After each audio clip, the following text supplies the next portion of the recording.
Imagine checking into a hotel where the owner has designed rooms specifically to kill you. Soundproof chambers, gas lines controlled from a central office, chutes that drop bodies directly into a basement crematorium. This wasn't fiction. This was Chicago, 1893, and the man behind it wore a doctor's coat and smiled at his guests as they signed the register. His name was H. Holmes, and what he built would become known as America's Murder Castle. Act 1. The Making of a Monster. Before he was Holmes, he was Herman Webster Mudgett, born in 1861 in the small town of Gilmanton, New Hampshire. By all accounts, he was intelligent, methodical, and destined for respectability. His family was well regarded, his future seemed bright. But even as a child, something was different about Herman. He displayed what witnesses would later describe as a strange lack of fear. More disturbing was his fascination with death itself.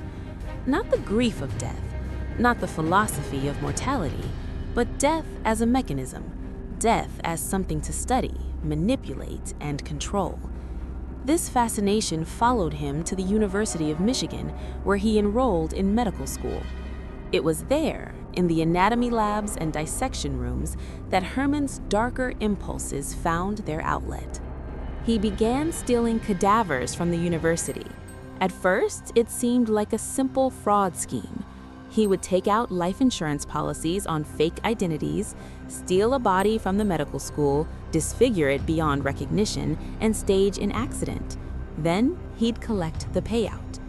But investigators who studied his early crimes noticed something peculiar. The fraud worked, yes, but Holmes seemed to take particular pleasure not just. He began stealing cadavers from the university. At first, it seemed like a simple fraud scheme. He would take out life insurance policies on fake identities, steal a body from the medical school, disfigure it beyond recognition, and stage an accident. Then, he'd collect the payout. But investigators who studied his early crimes noticed something peculiar. The fraud worked, yes, but Holmes seemed to take particular pleasure not just in the money, but in the deception itself, the planning, the execution, the control over life and death, even if the victims were already deceased.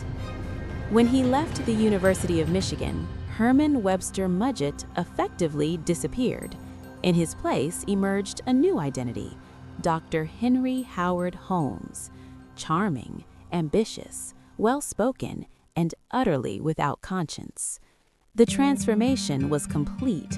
Herman had learned to wear civilization as a mask, and he was about to arrive in a city that would give him the perfect hunting ground. Act 2. Chicago and the castle's construction. In 1886, Holmes stepped off a train in Chicago. The city was booming, expanding at a pace that seemed almost uncontrollable. Thousands arrived every month seeking opportunity in America's fastest-growing metropolis. Holmes found work at a small pharmacy in the Inglewood neighborhood, a working-class area on the city's south side. He was excellent with customers, polite, attentive, trustworthy. When the pharmacy's owners mysteriously disappeared, Holmes smoothly took control of the business. No one asked too many questions. People vanished in big cities all the time. But Holmes wasn't content with a simple pharmacy. He had much larger plans. In 1891, Chicago won the bid to host the 1893 World's Columbian Exposition, a massive World's Fair celebrating the 400th anniversary of Columbus's arrival in the Americas. City planners estimated that millions of visitors would flood Chicago, all needing places to stay, places to eat, places to shop. Holmes saw opportunity. He purchased a vacant lot directly across from his pharmacy and announced plans to build a mixed-use building. The first floor would house retail shops and his pharmacy. The upper floors would offer affordable hotel rooms for fair visitors. Construction began in 1892, and this is where Holmes's true genius for deception revealed itself. He constantly changed contractors, never allowing the same crew to work for more than a few weeks. He paid in cash, which was unusual for a project of this size. He would dismiss workers mid-project without explanation, then hire new ones to continue different sections. The blueprints changed constantly. Holmes would appear on site with new plans, demanding walls be moved, doorways sealed, staircases rerouted. To the workers, it seemed like the eccentricity of an amateur architect. In reality, Holmes was ensuring that no single person understood the building's true layout. No one but Holmes knew what he was actually constructing.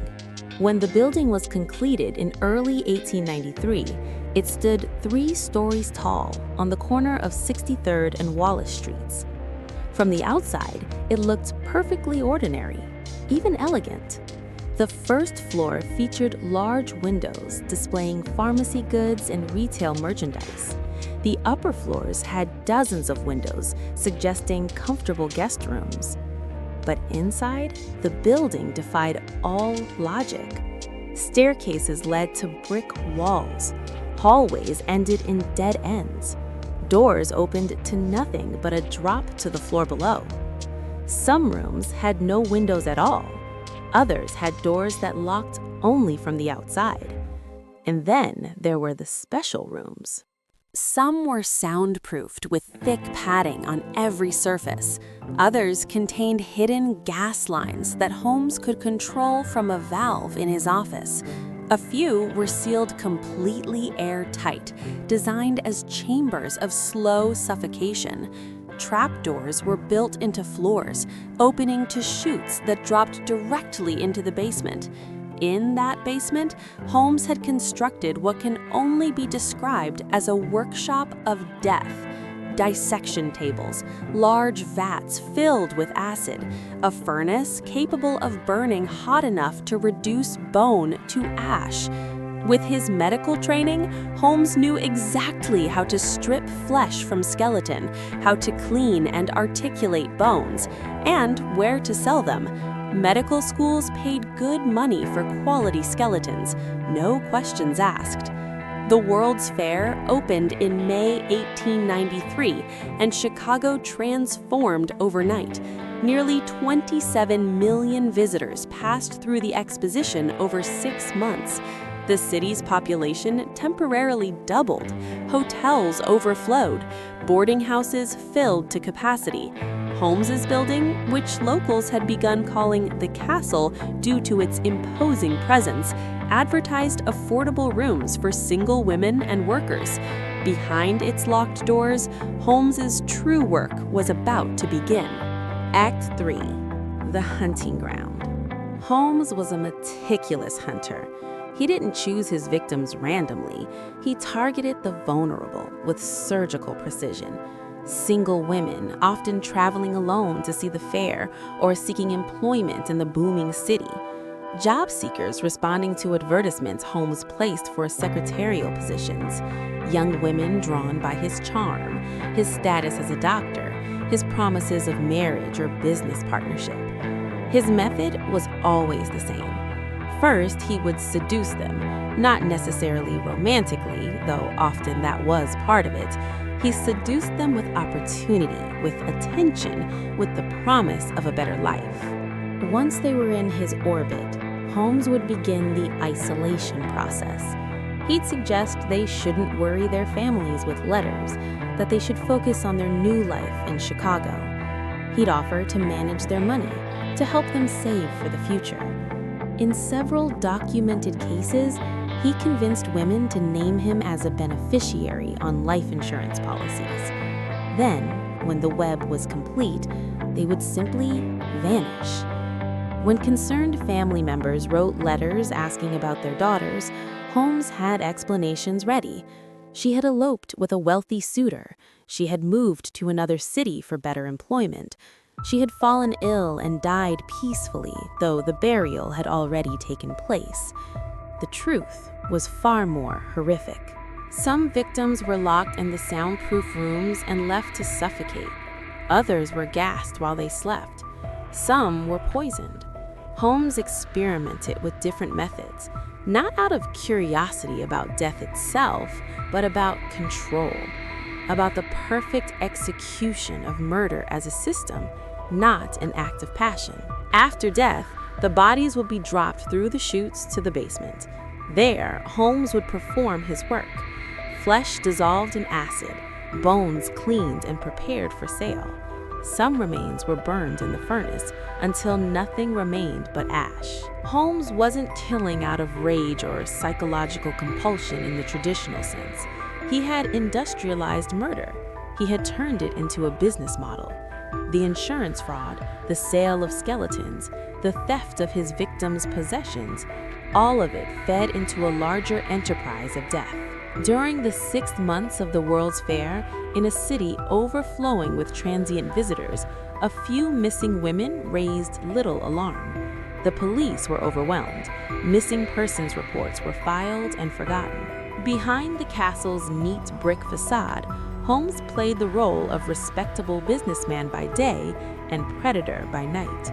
He attended social functions, he charmed his neighbors, he smiled at his customers, and for nearly 3 years, no one suspected the truth. Act 4. The Unraveling. When the World's Fair closed in October 1893, the flood of visitors slowed to a trickle. Holmes' opportunity for anonymous victims dried up, so he returned to what he knew best: insurance fraud. In 1894, he connected with a man named Benjamin Pitezel, a desperate associate struggling with alcoholism and debt. Holmes proposed a scheme. They would fake Pitezel's death, collect a $10,000 life insurance policy, and split the money. But Holmes had learned long ago that real corpses were more convincing than staged deaths, and he had no intention of sharing the payout. Instead, Holmes murdered Pitezel himself, burned the body to obscure the identity, and claimed the insurance money. Then, demonstrating a cruelty that shocked even hardened investigators, Holmes approached Pitezel's widow. Posing as her husband's trusted friend, Holmes told her that Benjamin was alive but in hiding from the insurance company. He convinced her to trust him with 3 of her children, claiming he would take them to their father. Mrs. Pitezel never saw her children again. Holmes moved from city to city: St. Louis, Indianapolis, Toronto, and in each city he killed one of the children. 2 daughters were locked in a trunk and asphyxiated with gas. The son was poisoned.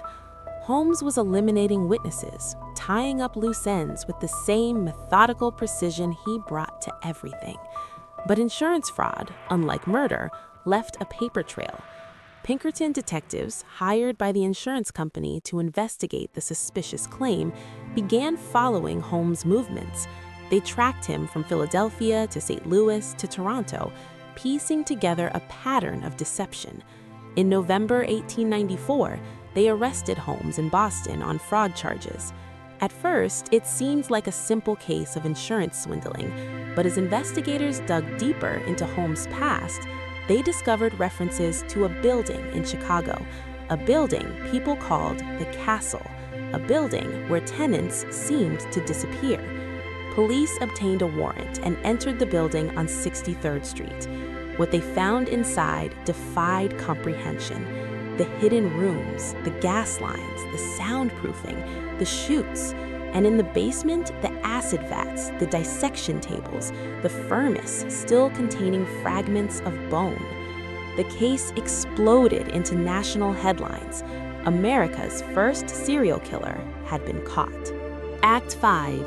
Trial and Execution. The trial of H.H. Holmes opened in Philadelphia in October 1895. The courtroom overflowed with spectators and journalists. This was unlike any criminal case the country had seen before.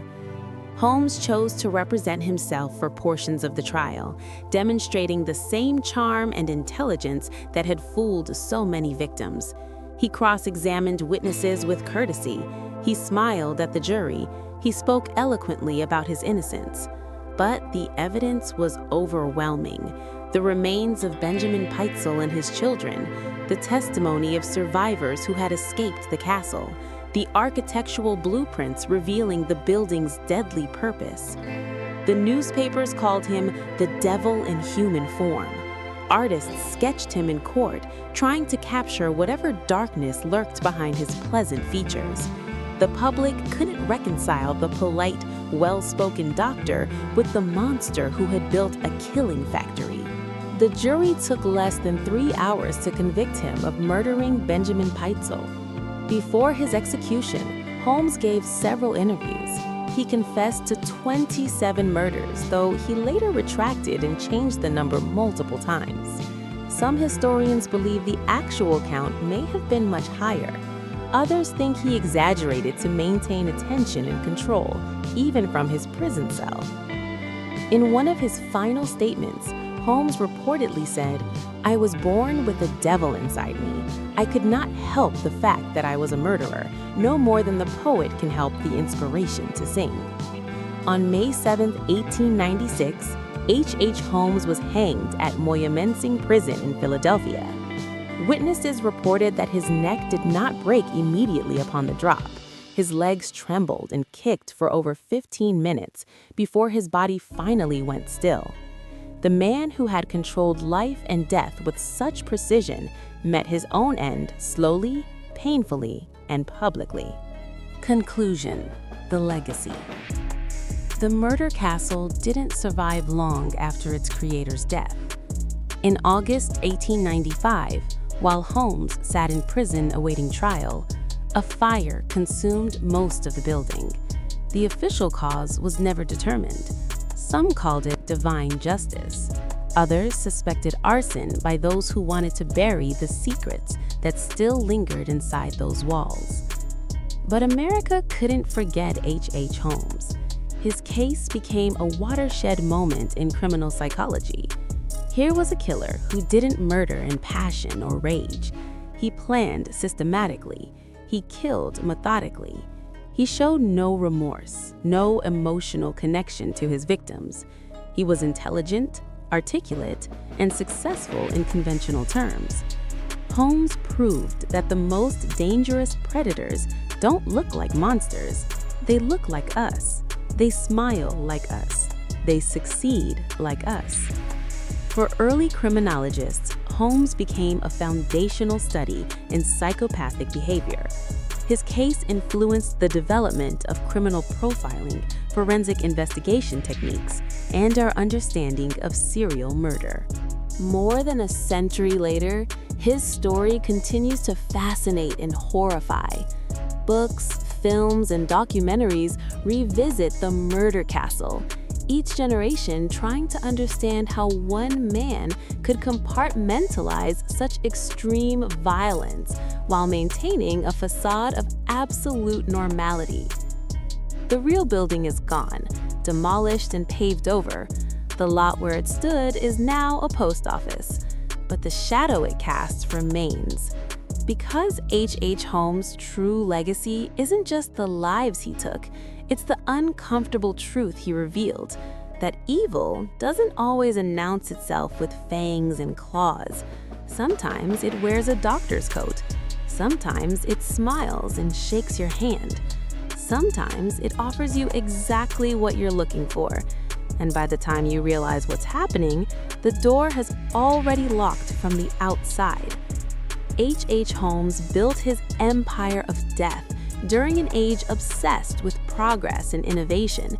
He proved that beneath the shining facade of civilization, the darkest human impulses can still take shape, can still construct monuments to cruelty, and can still call it enterprise.